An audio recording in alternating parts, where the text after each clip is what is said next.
1 Peter chapter 3. Wives and husbands. Wives, in the same way, accept the authority of your husbands, so that even if some of them do not obey the word, they may be won over without a word by their wives' conduct. When they see the purity and reverence of your lives, do not adorn yourselves outwardly by braiding your hair, or wearing gold ornaments or fine clothing. Rather, let your adornment be the inner self with the lasting beauty of a gentle and quiet spirit, which is very precious in God's sight. It was in this way long ago that the holy women who hoped in God used to adorn themselves by accepting the authority of their husbands. Thus, Sarah obeyed Abraham and called him Lord. You have become her daughters, as long as you do what is good, and never let fears alarm you.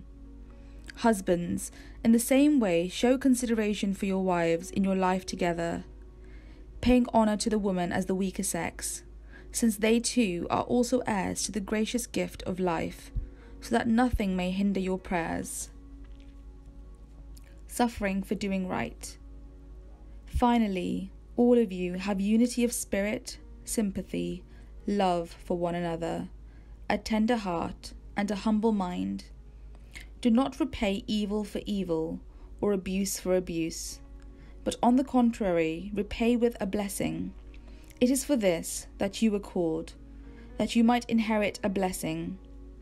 For those who desire life, and desire to see good days, let them keep their tongues from evil, and their lips from speaking deceit. Let them turn away from evil and do good. Let them seek peace and pursue it, for the eyes of the Lord are on the righteous, and his ears are open to their prayer. But the face of the Lord is against those who do evil. Now who will harm you if you are eager to do what is good? But even if you do suffer for doing what is right, you are blessed. Do not fear what they fear, and do not be intimidated, but in your hearts sanctify Christ as Lord. Always be ready to make your defense to anyone who demands from you an accounting for the hope that is in you. Yet do it with gentleness and reverence. Keep your conscience clear, so that when you are maligned, those who abuse you for your good conduct in Christ may be put to shame. For it is better to suffer for doing good, if suffering should be God's will, than to suffer for doing evil.